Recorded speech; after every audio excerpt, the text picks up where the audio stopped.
Hari ini Sirapuh tuh ceritanya syukuran sekalian launching, Mas. Jadi kami setelah 18 tahun bersama, ya baru kali ini ya kami membuat rilisan resmi. Terus ya kami pengennya bikin sesuatu yang spesial buat teman-teman lah. Orangnya nggak kaya raya dengan harta banyak, tapi sedikit tapi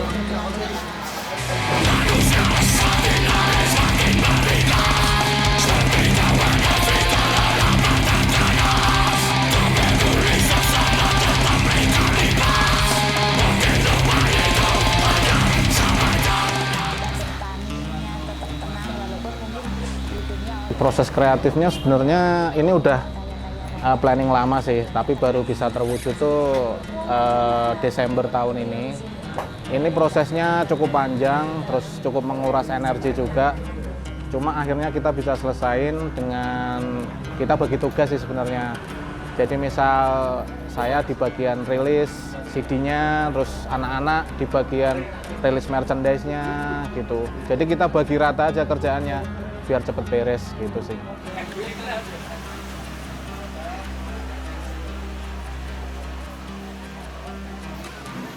Perwakilan X.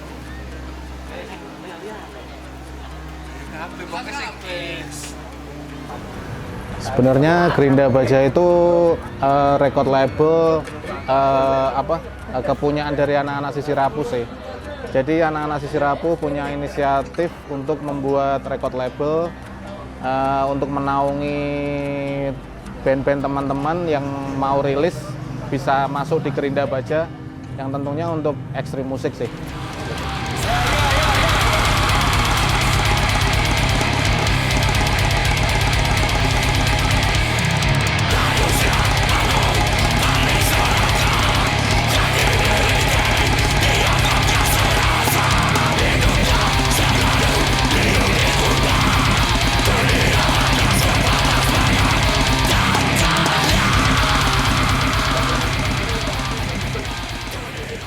Kita sama teman-teman Sisi Rapuh sendiri punya ide, yang penting kita ngumpul atau istilah Jawanya kita guyup dengan sebuah syukuran. Dengan syukuran ya istilahnya simbolis dari kita sendiri, yang mungkin bisa dibilang simbolis dari orang Jawa ya. Dengan nasi kuning, dengan tumpengan itu kayak sebuah prosesi. Kalau kita udah lancar semuanya, udah lulus istilahnya kalau orang sekolah.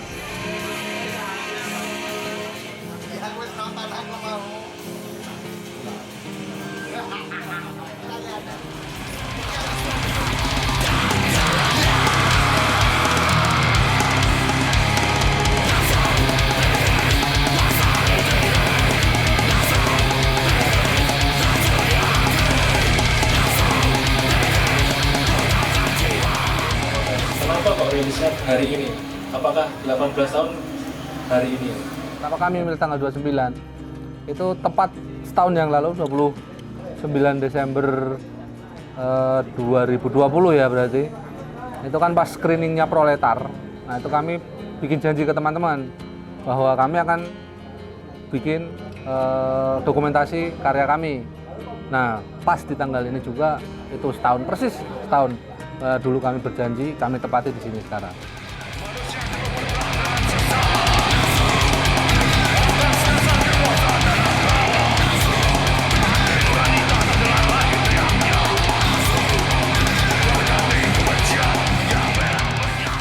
Ya agak berbeda dengan saya dulu, tapi intinya musiknya lebih keren lah. Tetap berkarya, tetap produktif, solid dengan genrenya, dan itu aja sih sebenarnya. Sisi Rapuh patut menjadi pionir di Salatiga sendiri sebagai pedoman ini.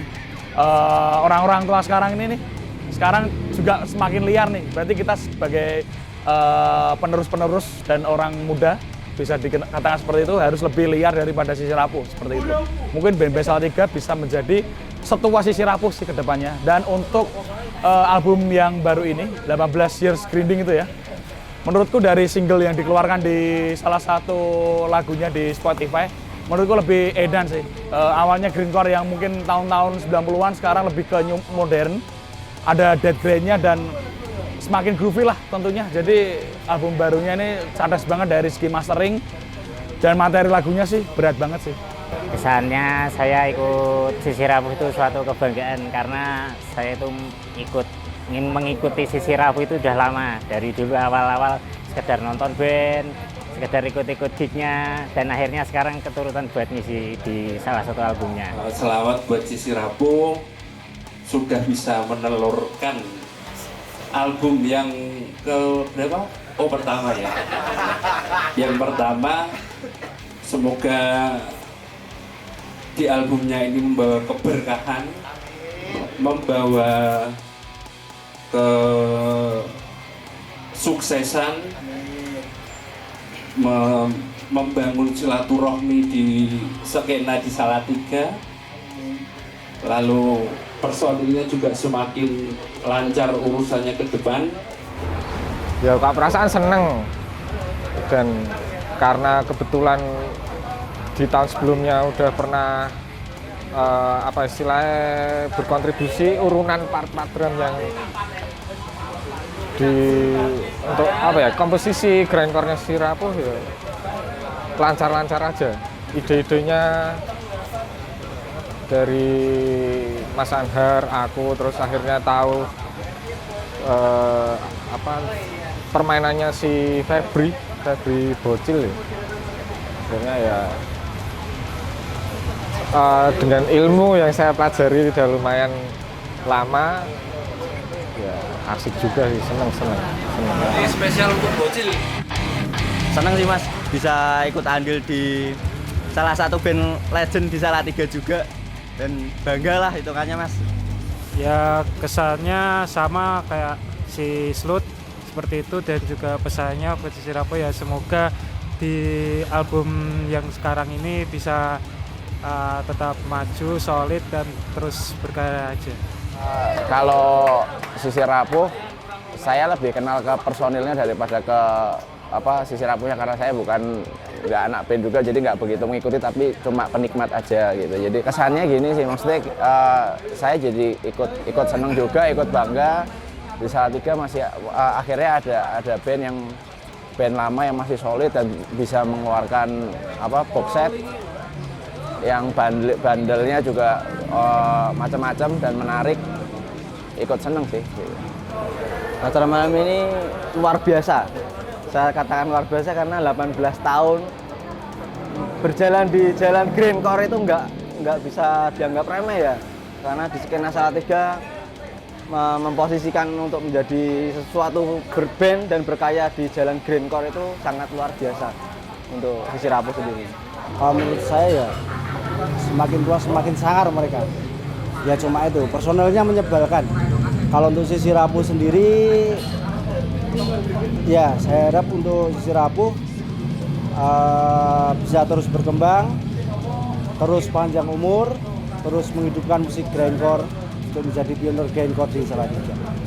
Acara yang ditunggu-tunggu ya, launching rilis albumnya Sisi Rapuh itu kan, Sisi Rapuh itu udah dari saya SD itu sudah ada loh. Maksudnya pada akhirnya membuahkan hasil karya dengan rilisan fisik itu ya sangat saya tunggu secara pribadi gitu. Dan mungkin teman-teman juga pasti nunggu sih. Yang pertama yang paling penting itu ya silaturahminya, ketemu teman-temannya. Terus yang kedua ya kita bisa lihat behind the scene-nya album ini seperti apa. Kan tadi ada talk show sebentar, jadi kita tahu prosesnya seperti apa, message apa yang ada di dalam album terbaru ini. Terus apa-apa yang mungkin kita nggak ketahui sebelum datang ke acara ini tadi sedikit banyak diulas lah tentang Sisi Rapuh. Pesan dan harapan ya semoga nggak sampai di album ini tok sih, maksudnya masih banyak yang bisa Sisi Rapuh eksplorasi, apalagi dengan kemampuan mereka, terus kapasitas mereka sebagai sinister dalam tanda kutip senior di sini, juga mungkin di skena grindcore nasional pun Sisi Rapuh juga banyak di look up dari teman-teman. Jadi semoga nggak cuma album ini, bisa mungkin video klip atau rilisan album berikutnya. Tadi kan sempat ada bocoran lagunya masih banyak yang belum didokumentasikan. Mungkin tour juga atau launching full set album untuk bawain album inilah.